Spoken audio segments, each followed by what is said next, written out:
Awakening with Brahma Kumaris. Om Shanti, welcome back to Awakening with Brahma Kumaris and the conversation series between myself, Sister Carolyn of Chile, and Sister Jenna from Washington, D.C. Hello. Hi. I'm just going to recap on our last session, which was the first in the series, where we were talking about the soul. We were in conversation, so you had to be listening very carefully to actually capture all of the pieces of information that were about who we are, how we are, and where we are. So we talked about the soul.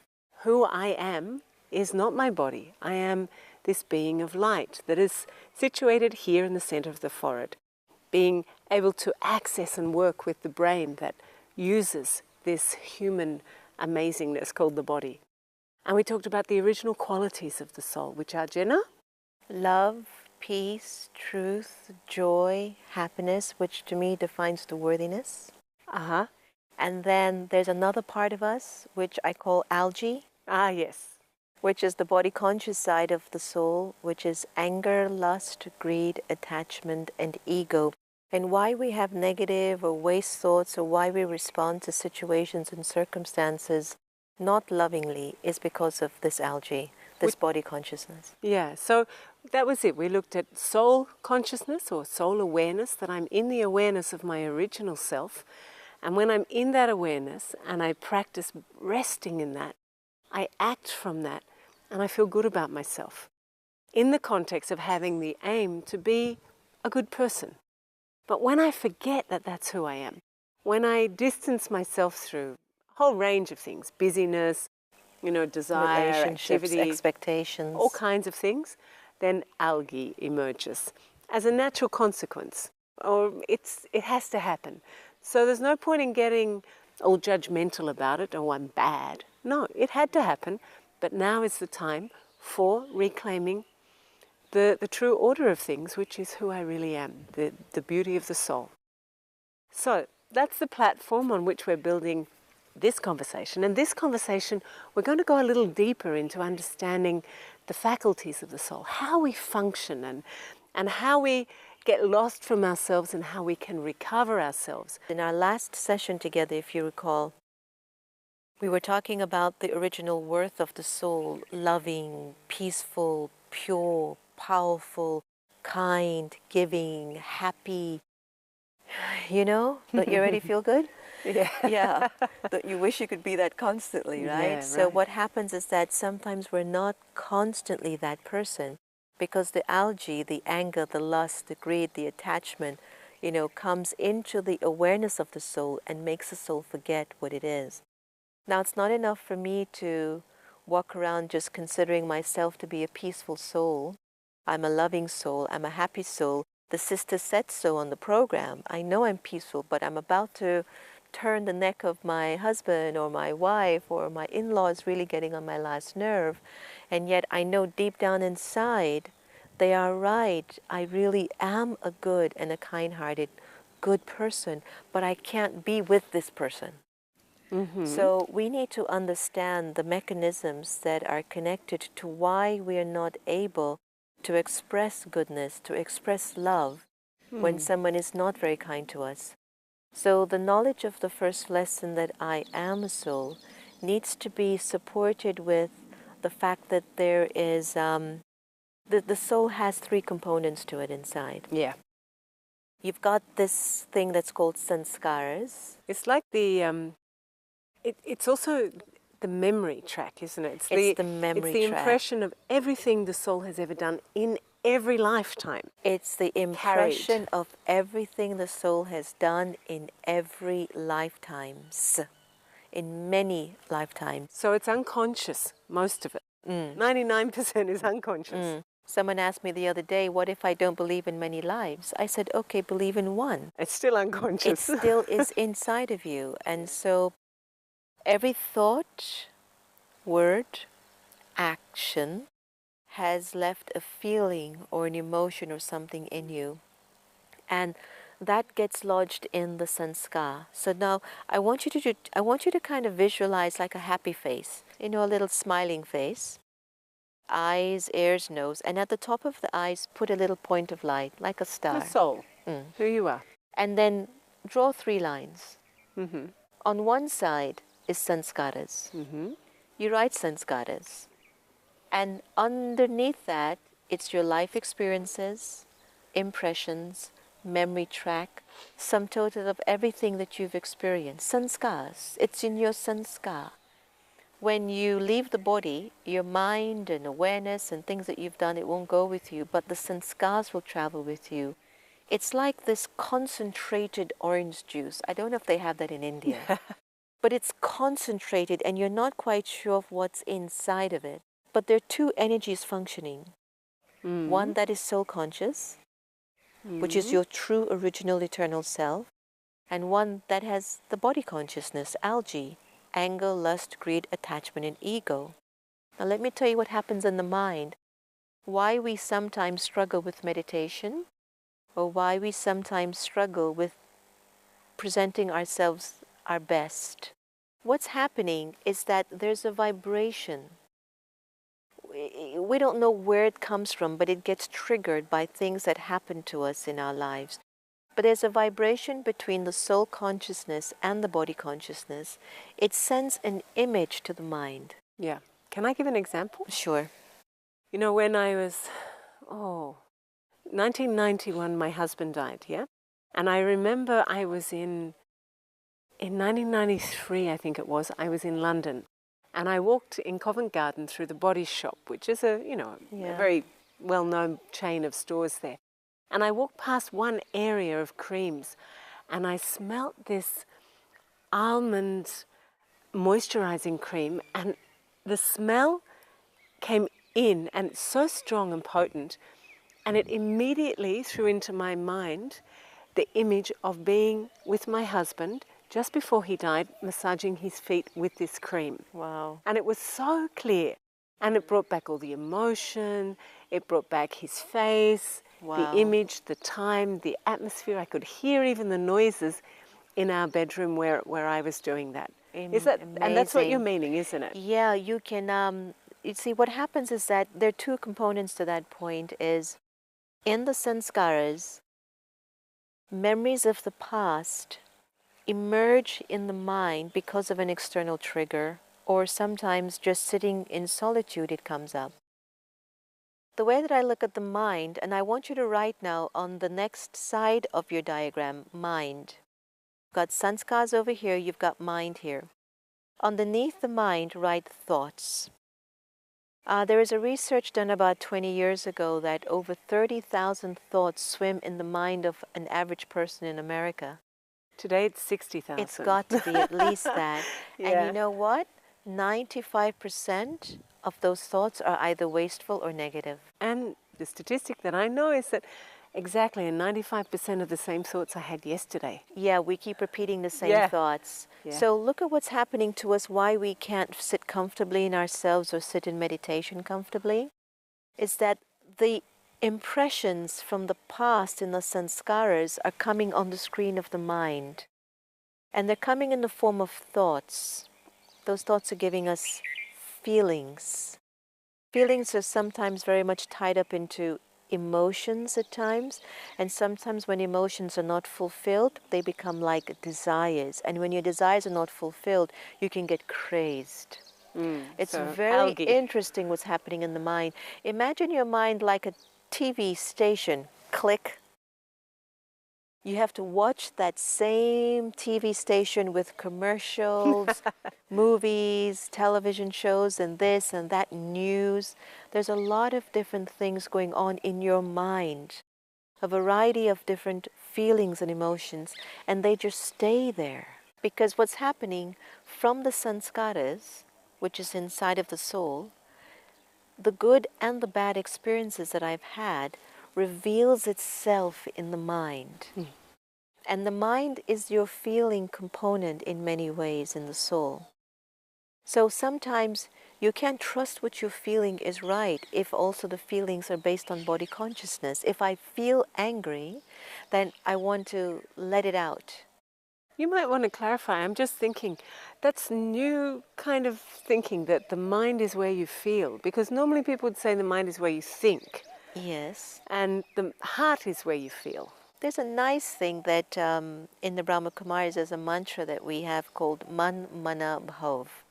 And Man Mana Bhav, Bhav is like feeling, feeling in the mind, the one, supreme, alone.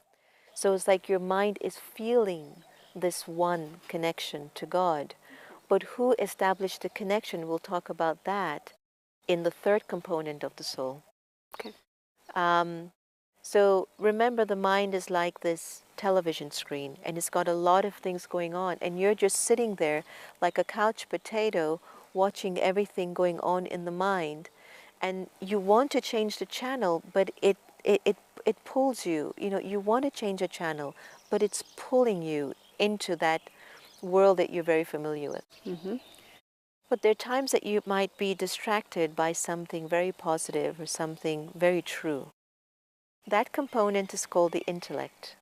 Not as in intellectual. Not intellectual. The intellect is what we call your conscious choice. It's your conscience. Yeah. It's your willpower. It's the place where information triggers, props, external things come into you, and you have to choose what you want to do or feel with it. So it's about discerning, isn't it? Its discerning abilities as well. Yeah. So what's happened to us is that the mind has become so strong that it overrides. It has overridden the intellect's capacity to make the right choices. So when we're sitting in meditation, sometimes the thoughts are so overwhelming, but I don't have enough knowledge about who I am to counteract the thoughts. Or enough strength in the intellect. Or it's become enough weak. silence power to make the intellect strong enough to counteract those thoughts. That's why earlier on in our talk today I was sharing it's not enough to just be, to know I'm a peaceful and loving soul, but I need to know what happened to me, why I can't maintain that peace. It's because for lifetimes after lifetimes after lifetimes after lifetimes after lifetimes, I've been responding with algae, with the body consciousness, and on occasions I've had my truth, but the impressions of these vices, ego, anger, greed, attachment, lust, they are so strong in the soul. If you just look at one lifetime and you do a habit over and over and over again, it gets so deep into you, you even forgot the day you started it. You forgot that it wasn't even healthy for you. Take, for example, somebody who smokes.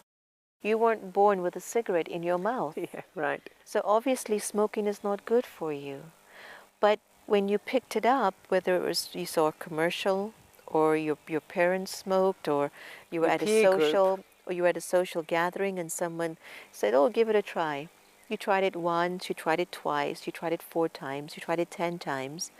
Now 5, 10, 20 years later, you are declared a smoker and you find it hard to stop because you forgot you were a baby who were born without a cigarette in your mouth. So Raj Yoga meditation makes you remember what you originally are.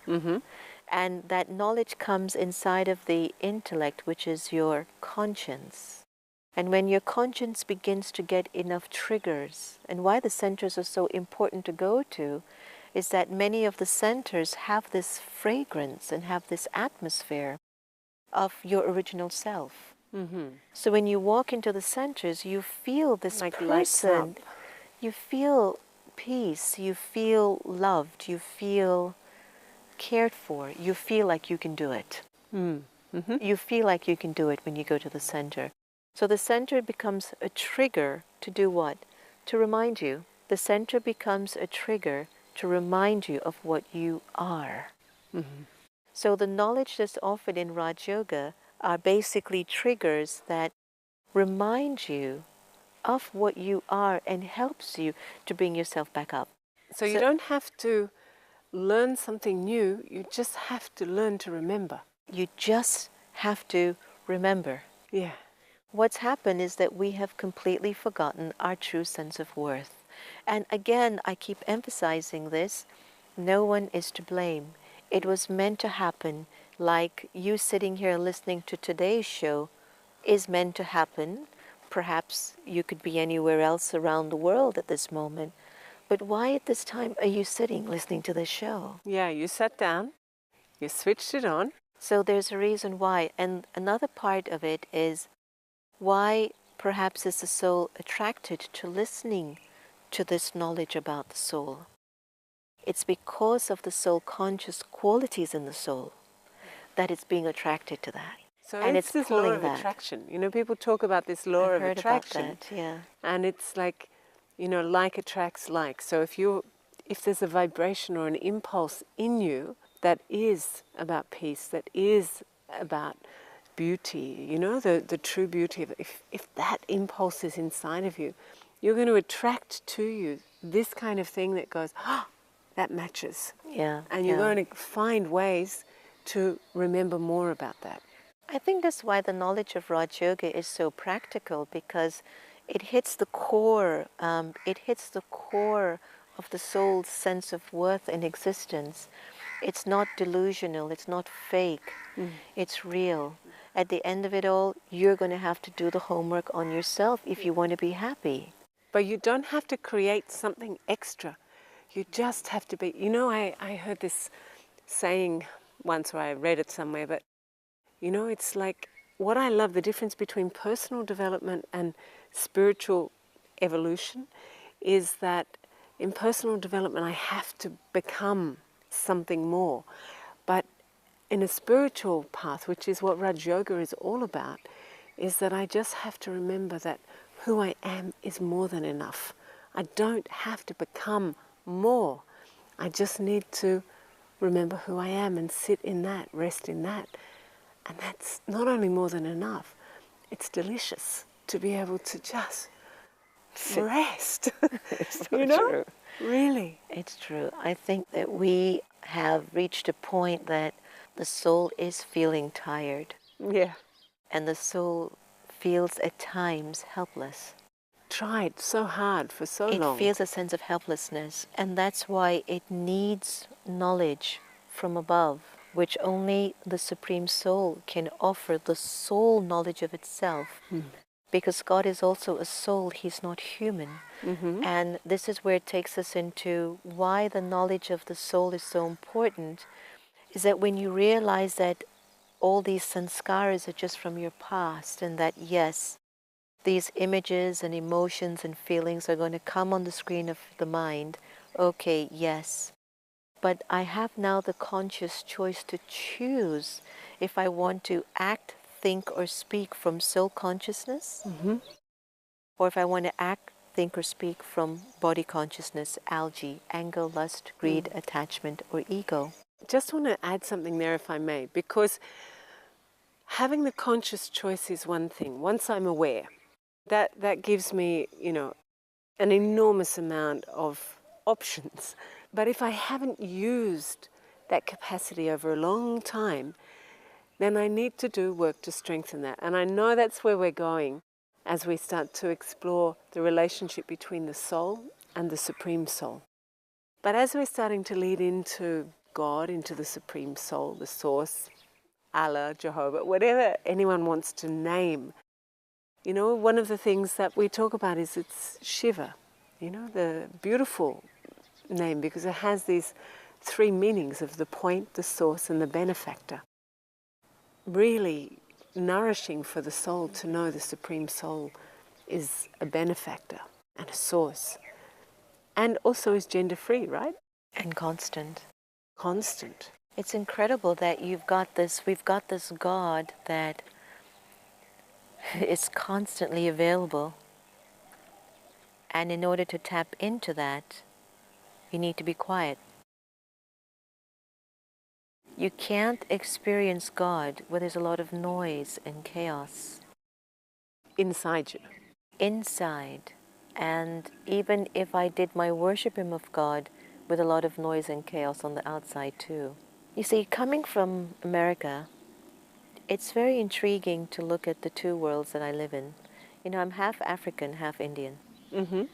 And you live in America. And I live in America. And I've seen the dimension of two worlds, my mother being Catholic, my father being a Hindu. And I remembered watching them growing up, how my father would be happy coming in from the mandir, from the temple, and my mother would be mea culpa coming in from the church. And she would be this, you know, oh, I'm the sinner, I'm the merciless one, and all of that, and all of this. And I used to look at both of them and wonder, what is this thing called God? Sure. Really? Yeah. And I knew that he can't be what everyone's been saying. There's got to be something more simple to him. There's got to be something more true to the supreme energy. And when I was about 17 or 18 and my mother told me, she brought a picture of this point of light in the house which had these rays sparkling. And she said, Jenna, this is God. And I said, yeah, makes sense. She'd had a picture of Brahma Baba too, and everyone else, and if she had told me there were God, I would have had a conflict with her. Right. I'm just so clear about that. What I'm saying, like I come to India and I look around at this culture and at my culture, which I've taken many births in the past, maybe not in this one, this overwhelming attempt to make God such an important part of their lives is incredible to see. It's like no other country in the world, at least not for me, in this way, where it's so open and free. And dedicated. Dedicated. As a natural part of life. And it's a happy religion. Yeah.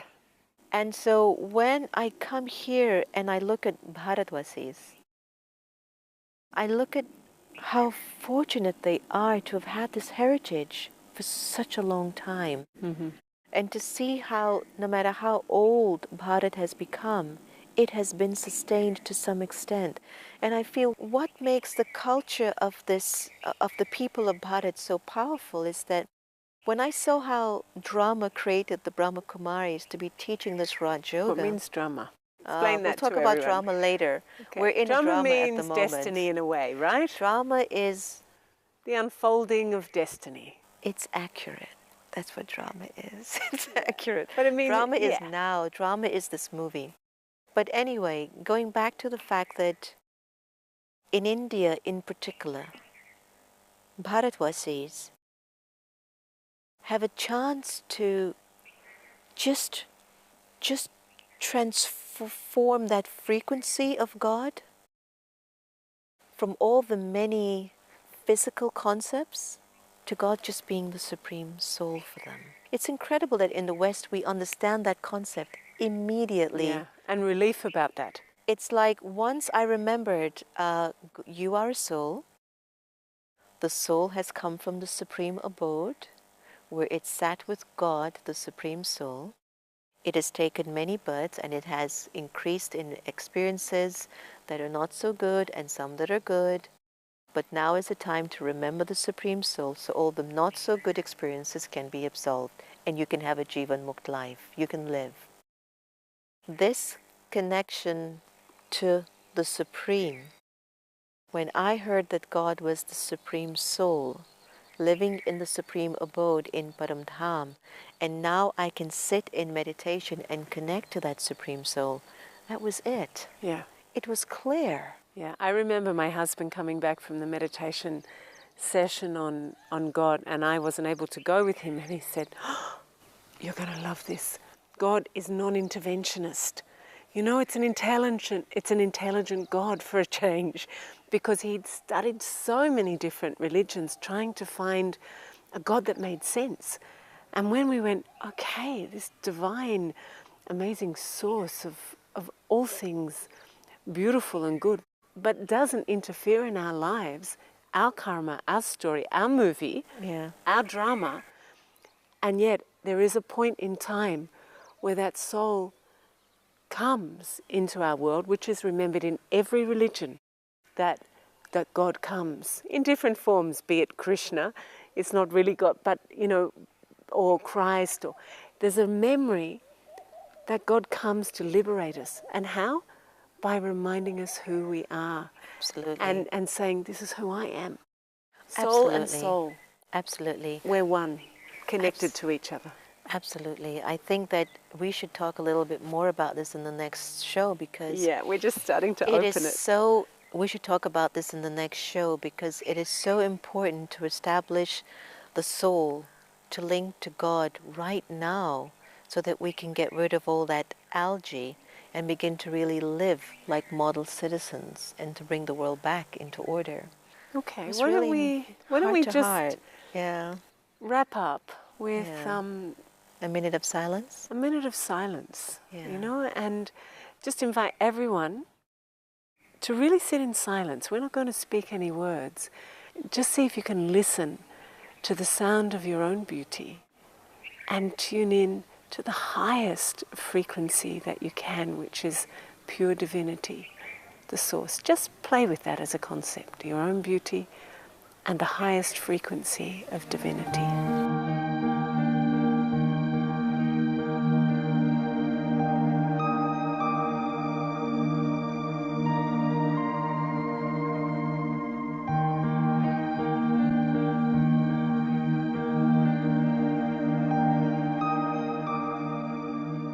So thanks again for joining us today. Look forward to seeing you in the next show as we continue our conversation series, working our way through the great wisdom of Raj Yoga. You've been with Awakening with the Brahma Kumaris. Om Shanti. If you wish to discuss your problem or have a question to ask or want to know your nearest Raj Yoga Meditation Center, call us on 099 99 744 555. Om Shanti.